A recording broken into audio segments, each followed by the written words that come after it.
মাছ আমরা সব সময় তরকারি দিয়ে রান্না করে অথবা ভুনা করে খাই, তবে রান্না করার ধরনটা যদি ডিফারেন্ট হয় তবে রান্নাটাও সবাই খুব বেশি পছন্দ করে।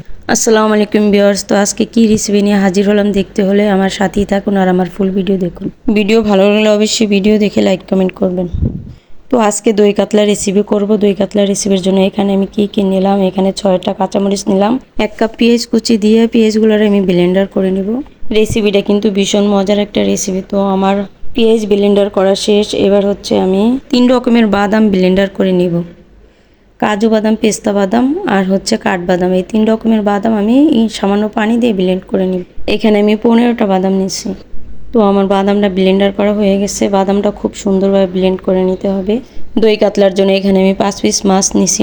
মাছগুলো অবশ্যই খুব ভালোভাবে ধুয়ে নিতে হবে। এবার হচ্ছে আমি একটা ফ্রাই প্যান বসিয়ে সামান্য পরিমাণ তেল দিয়ে 2টা শুকনা মরিচ, 3টা এলাচ, 2 টুকরা দারচিনি, 4টা লবঙ্গ দিয়ে এগুলো একটু সামান্য ভেজে নিব। আর আমি এখানে একটু লবণ দিয়ে দিলাম। মশলাগুলো সামান্য ভাজা হলে তারপরে হচ্ছে আমি ব্লেন্ডার করা পেস্টটাকে তেলের ভিতরে দিয়ে দেব।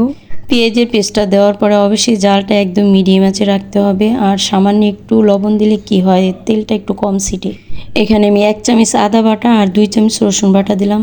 পেঁয়াজ পেস্টটাকে আমি তেলের ভিতরে ভেজে নেব। ভাজা কমপ্লিট হয়ে গেছে। এবার হচ্ছে আমি টক দই দিয়ে দেবো। এখানে আমি 1/2 কাপ টক দই আগেই ফেটিয়ে রেখেছিলাম, ওই দইটা আমি দিয়ে দিছি। তো দইটা একটু কষানোর পরে এরপর হচ্ছে আমি 1 চামচ ধনিয়া গুঁড়া, 1/2 চামচ জিরা গুঁড়া আর বাদাম পেস্ট সবগুলো আমি একসাথে দিয়ে তারপরে হচ্ছে খুব ভালোভাবে কষিয়ে নিব। মশলার উপরে তেল ওঠা পর্যন্ত মশলাটাকে কষিয়ে নেবেন।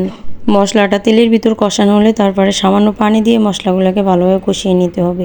এখানে আমি 1/2 চামচ গরম মশলা ইউজ করলাম আর 1 চামচ চিনি ইউজ করলাম। চিনিটা কিন্তু মাস্ট ইউজ করতেই হবে। চিনিটা ইউজ না করলে তরকারির আসল স্বাদ আর ফ্লেভার কোনোটাই পাবেন না। এবার হচ্ছে পরিমাণ মতো পানি দিয়ে আমি মাছগুলো দিয়ে দিব। মাছগুলো আগেই আমি হালকা করে ভেজে রেখেছি। ভিডিও বড় হয়ে যাবে দেখে আমি হচ্ছে মাছ ভাজাটা আপনাদেরকে দেখাইনি। আমি যেভাবে দই কাতলাটা রান্না করে দেখাইছি সেমভাবে যদি আপনারা বাসায় ট্রাই করেন তাহলে অবশ্যই বিয়েবাড়ি স্টাইলের দই কাতলার আসল স্বাদটা পাবেন। মাছগুলো আমি একটু উল্টিয়ে দিলাম যাতে মাছগুলো খেতে বেশি টেস্ট হয়। এর ঝোল দেওয়ার পরে ঢাকনা দিয়ে ঢেকে বলক আসা পর্যন্ত হাই হিটে আর বলক আসলে মিডিয়াম আছে 10 থেকে 15 মিনিট রান্না করে নিলেই দই কাতলা রান্না কমপ্লিট।